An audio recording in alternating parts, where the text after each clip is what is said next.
그는 평소에는 말이 없다가도 노래를 부르면 얘기를 한다. 그는 노래로 자기를 표현한다. 그는 언제나 우리를 들뜨게 만든다. 그러나 그의 노래는 언제나 우리를 침묵하게 만든다.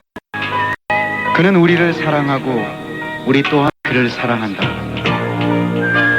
그는 노래에 있어서만 아나무인 독불장군이다. 또 우리도 그가 그렇길 원한다. 그는 100년이 흘러도 변하지 않는 한 장의 사진처럼 남고 싶은 사람이다. 우리도 그를 위해서 그를 그렇게 기억해 주리라.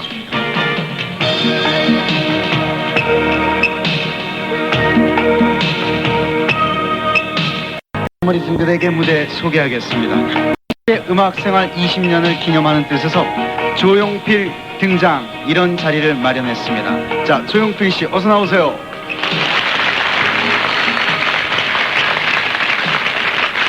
안녕하세요. 안녕하세요. 네, 밤을 잊은 그대에게서 저와 뵙기는 처음이죠. 그러네요. 그리고 다른 곳에서도 안 뵙고 오늘이 우선 수 좀 나누시죠. TV를 통해서는 많이 뵀잖아요, 그죠? 저도 네, 예. 저는 지금 이 자리가 조금 떨리고 하는 이유가 정말 이른바 우리들이 흔히 말하는 세계 슈퍼스타 조용필 씨와 함께 하게 된 것을 정말 영광으로 생각하고 오늘 밤을 잊은 그대에게 우리 친구들이랑 한번 열심히 진행을 하겠습니다. 자, 그러면 우선 우리 친구들에게 노래로 인사를 하시죠. 네. 제일 처음에 친구여 들려드리겠습니다. 친구여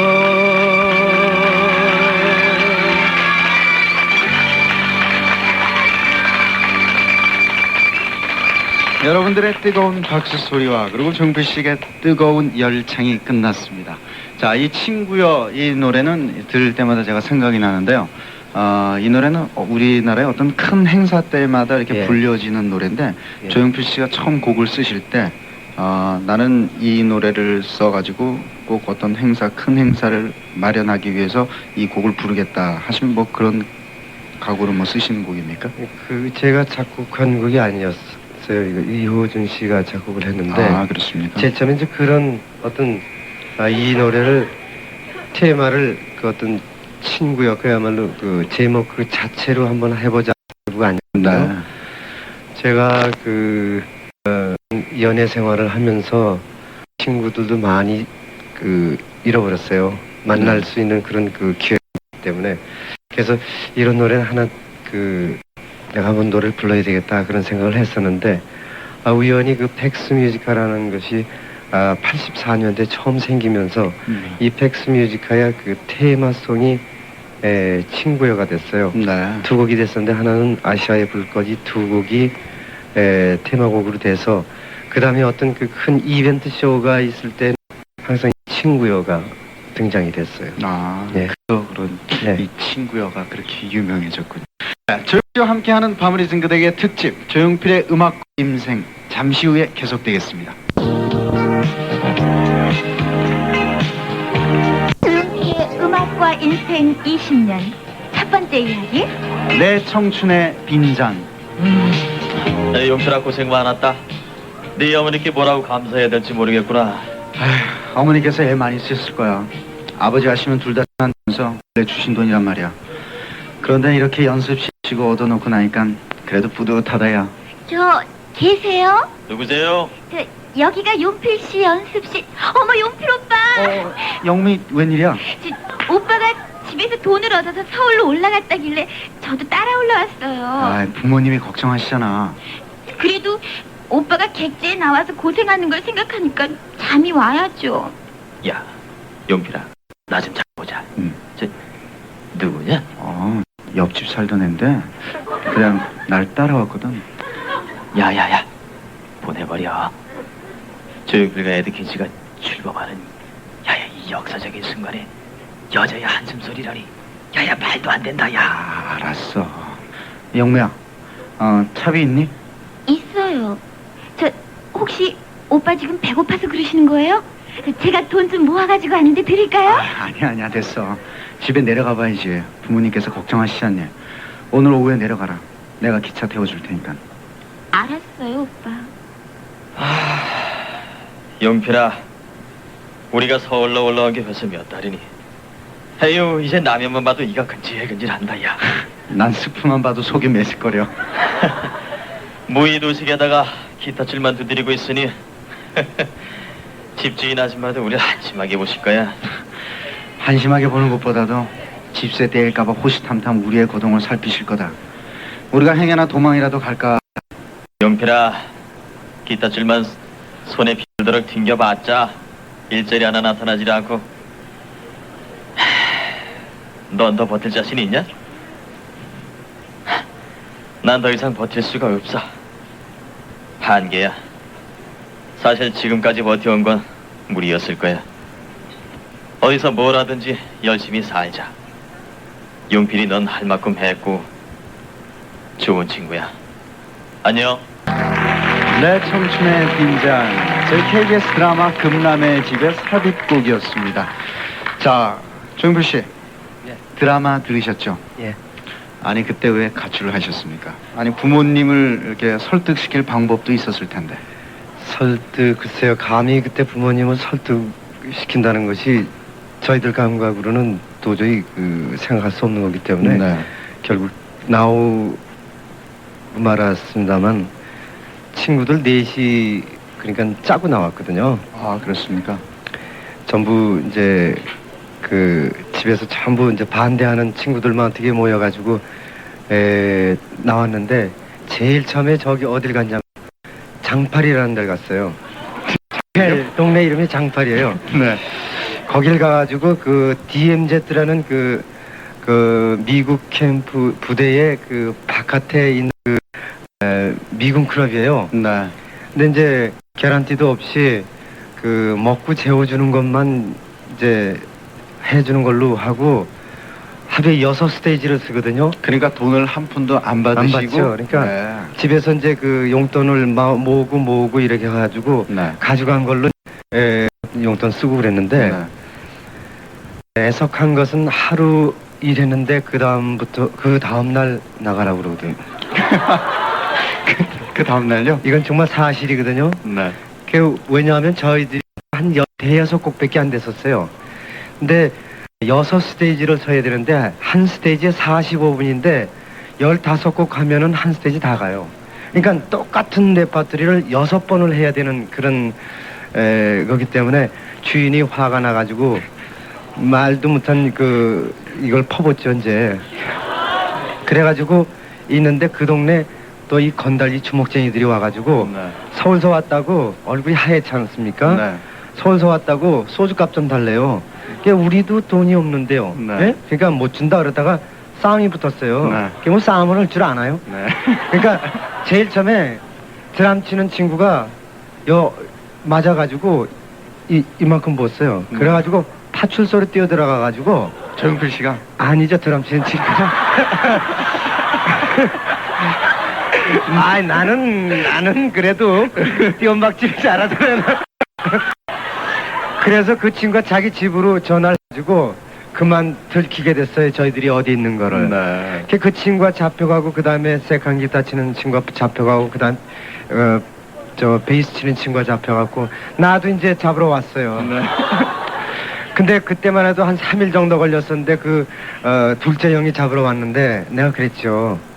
내가 이 부모님의 반대하는 거를 무릅쓰고 내가 이렇게 나왔는데 네. 나는 내가 좋아서 하는 것이지 강제로 나를 공부를 이렇게 시켜서 내가 할 사람은 아닌 것 같다. 네. 너무 음악에 난 쇼크를 많이 받고 음악에 감동을 많이 받았기 때문에 나는 하고 싶다. 하고 싶은 거를 하게 해달라. 네. 이렇게 했는데 그래도 가자 이거예요. 그래서 내가 뭐라고 그랬냐면은 나 지금 배가 고프니까 빵하고 네. 뭐 마실 걸 좀 사다 달라. 네. 이제 그랬어요. 거기 이제 할머니 한 분이 사시는 외딴 집이었었는데 시골이지만은 그래서 그러면 알았다. 내가 사가지고 올 테니까 너 꼼짝 말고 여기 있어라. 그 사이 형은 갔죠. 그 사이에 이제 있는 힘을 다 도망을 갔어요. 근데 저만 한 1km 떨어졌을까요?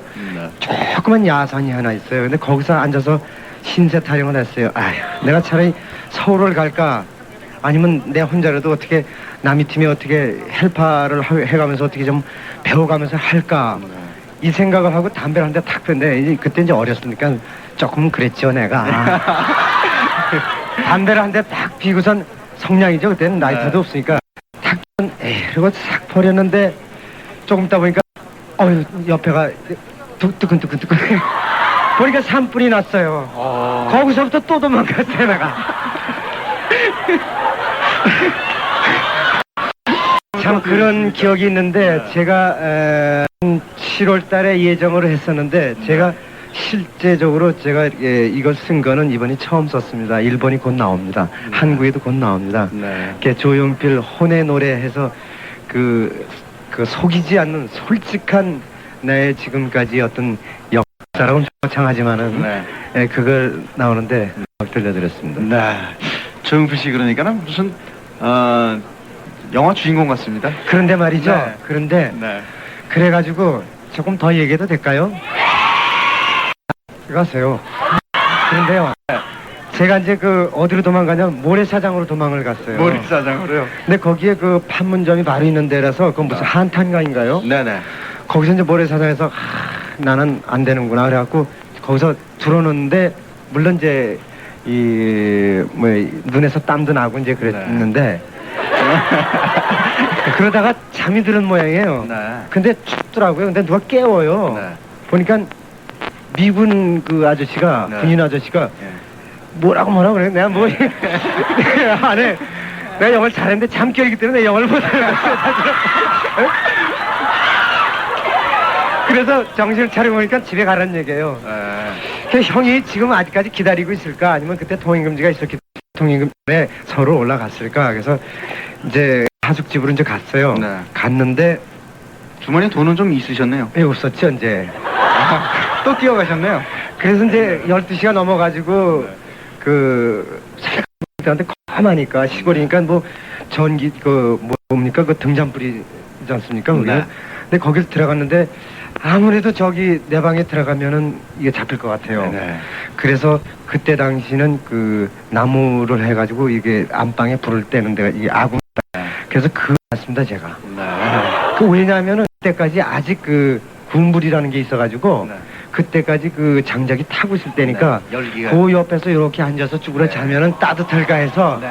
근데 할머니는 일찍 일어나요. 네. 네? 네. 근데 막 이렇게 쪼그리고 자고 있는데 할머니가 삐그덕하고 와서 이거 누구야?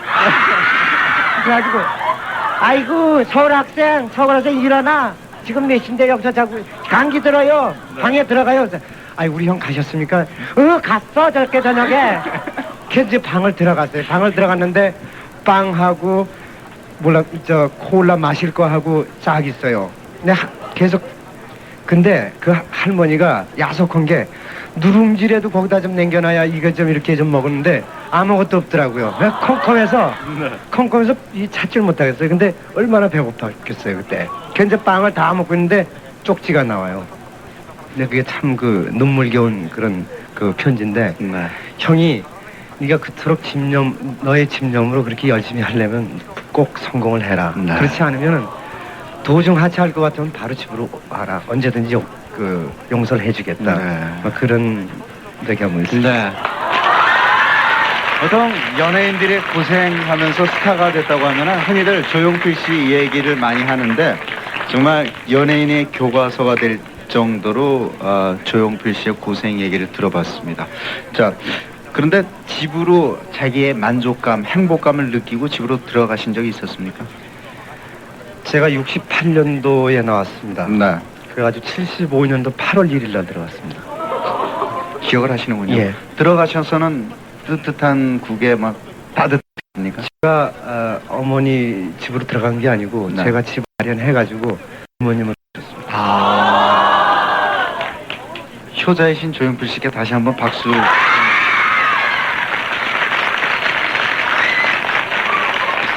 네, 이렇게 해서 고등학교를 졸업하고 만든 에드킨스 데뷔 무대도 가져오지 못하고 해체가 됐습니다. 문산행버스에 몸을 실은 가수 지망생 조용필 씨의 그날 이후를 연예기자 시절부터 조용필 씨를 가까이서 지켜보던 MC 겸 연예평론가인 이상벽 씨가 조용필 씨의 옛날 모습을 여러분께 소개해드리겠습니다. 평범 속의 비범이라는 말을 흔히 합니다만 조용필 군이야말로 참 평범한 가운데에서 비범을 끌어내는 재간이 아주 뛰어난 가수다. 저는 그렇게 한마디로 얘기를 해주고 싶습니다. 아주 무명 가수이던 시절부터 용케 인연이 돼서 오늘에 이르기까지 형아우처럼 이렇게 지내면서 서로 허물없이 모든 것을 상의를 하고 서로 또 기분이 좋을 때 대파 한 잔 기울이면서 아무 격식 없이 그렇게 어울리는 그런 자리에서 훨씬 분의 선천적인 어떤 그 평범함 같은 거 이런 데서 개인적으로 그 애정이라고 그럴까 그런 걸 많이 느껴온 점입니다. 제 기억으로는 72년도 어느 겨울이었다고 보는데 저도 그 당시 아주 올챙이 기자 시절이었습니다만 근처에 있던 어느 분이 꽤 관심을 기울일 만한 인재가 하나 있으니 만나보라는 그런 얘기가 있어서 다방에서 차 한잔 하면서 처음 대면을 했던 조용필. 그 당시에도 그저 뭐 동네에서 흔히 만날 수 있는 키도 작고 그렇다고 해서 얼굴이 뭐 뛰어나게 잘생긴 그런 사람도 아닌 것 같고 뭐라고 할까 가수를 하는 사람치고는 이렇게 육성으로 듣기에 목소리가 그렇게 빼어나게 느껴지지도 않았던 그때만 해도 참 저 사람이 가수가 될 수 있을까 저는 상당히 그 비관적으로 조용필 군을 봤던 사람 중에 한 사람이기도 합니다. 그 뒤로 뭐 좀 되는 듯 저런 가능성을 가진 가수였구나 한 것을 돌아와요 부산 항해를 통해서 확인할 즈음에 본의 아니게 또 슬럼프에 빠지게 됐고 그 당시에도 그저 시간이 나면은 집에 전화해서 형 대파 한잔 해요 뭐 이런 정도 이러다가 그냥 말 수도 있을 듯한 그런 기분을 느끼게 했던 조용필 군이었는데 그 뒤로 용케 좀 스타덤에 다시 뛰어올라서 오늘날 이제는 뭐 세계적인 명성을 떨치고 있는 조용필 군입니다만은 그 어르신 작년에 돌아가셨죠. 그분 말씀으로도 어렸을 적부터 뭐 먹는 거나 여러 가지 이 생활 이런 거 봐서 뭐 스타가 된다거나 유명한 사람이 될 거라는 짐작은 전혀 할 수가 없었다 그럽니다. 요즘도 정말 그저 어디 대파 한잔 마시러 가자 그러면은 오히려 포장마차 같은 데를 즐겨 찾는 또 그런 데 가서 동네 사람들하고 어울려서 킬킬거리면서 소주잔을 기울이는 조용필 군의 모습이 하나도 어색하지 않게 보이게 되는 그런 것이 아주 몸에 밴 그런 친구가 아닌가 싶은 생각이 듭니다.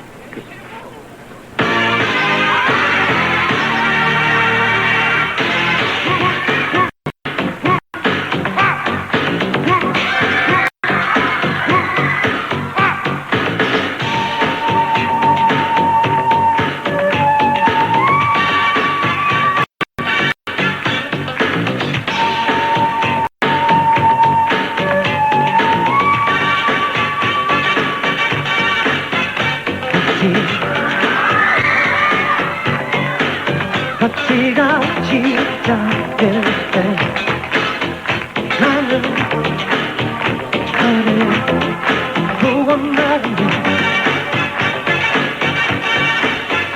이미 처음 본 사람처럼 그냥 서로 인사만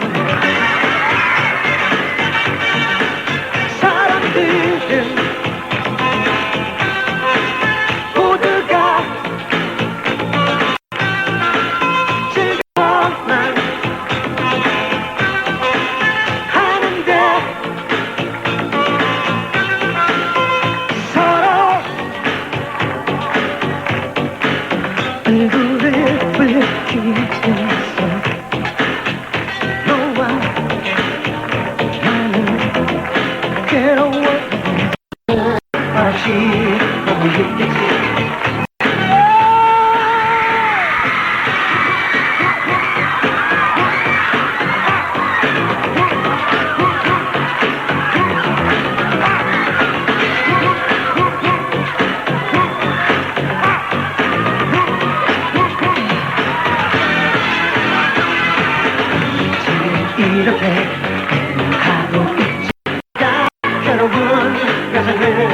말없이 보고 있겠지. 늦지 않아도 우리 여기 있지만 서로가 괴로운 여정을 말없이 보고 있겠지. 지금 이렇게 하고 있지만 서로가 괴로운 여정을 말없이 보고 있겠지. 그렇지 않은 그 여기 있지만 서로가 여정을 말없이 보고 있겠지.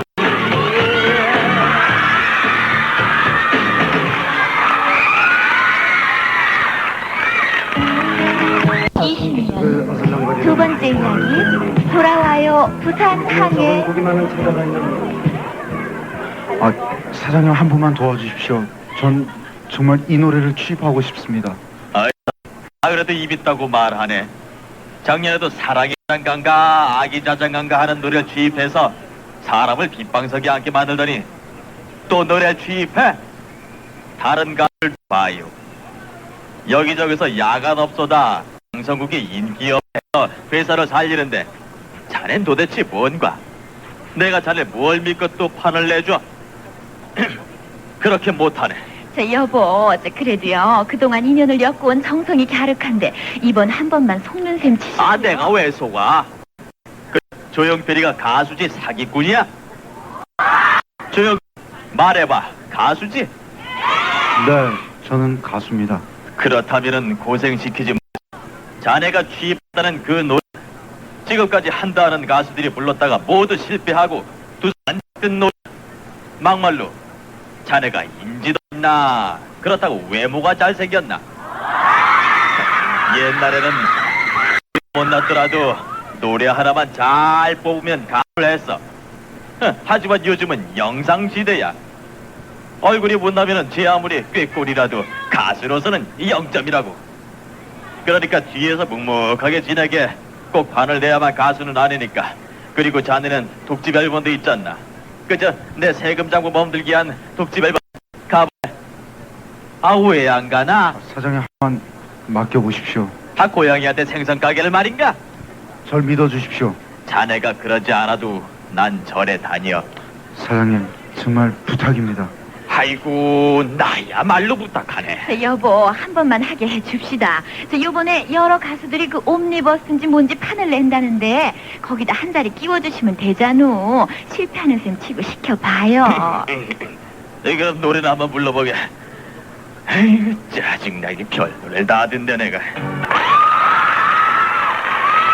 네, 조용필 씨의 데뷔곡이라고 할 수 있죠. 돌아와요 부산항에 들어봤는데요. 조용필 씨는 이 노래가 처음 부르실 때 히트할 줄 알았습니까? 전혀요. 전혀요. 예. 예, 이 노래를 그 12년도인가 통기타로 지금 사랑과 평화의 이남희 씨요. 네. 이남희 씨가 김투리에 저하고 같이 했었어요. 네. 예.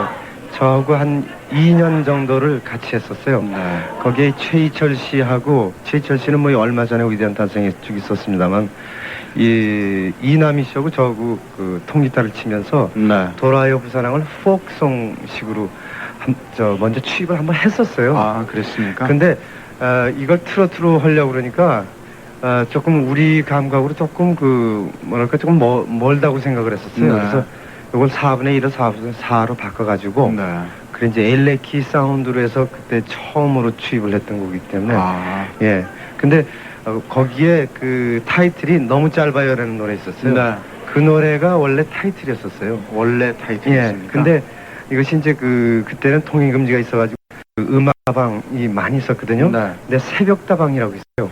근데 종로 또는 명동 이런 그 다운타운 쪽에 굉장히 많이 있었고 부산 쪽에 이제 다방 음악 사랑 해가 예. 네, 근데 그 돌아와요 부산항해는 당시에 대학가에서 히트를 했는데요. 그 당시는 참 통기타 노래가 주였잖아요. 그렇죠. 근데 그 트로트 가요가 히트한 원인은 어디 있다고 보세요? 그때는 그 트로트는 우리 사람들이 생각하기에는 4분의 2 그냥 쿵짝쿵짝 더드리더드리더드리 되게 그렇게 생각을 했거든요. 근데 원래는 돌아요 부산항을 부르려면 꽃 피는 동백섬에 어머와 이런 식으로 불러야 그 돌아요 부산항의 진맛이 나는데 네. 갑자기 뽀뽀뽀뽀뽀뽀뽀 피는 이렇게 부르니까 네. 조금 그 신선미가 있다고 그럴까요? 아, 그래서 이제 대학가에서 그 유행이 했던 것 같아요. 아, 그렇군요.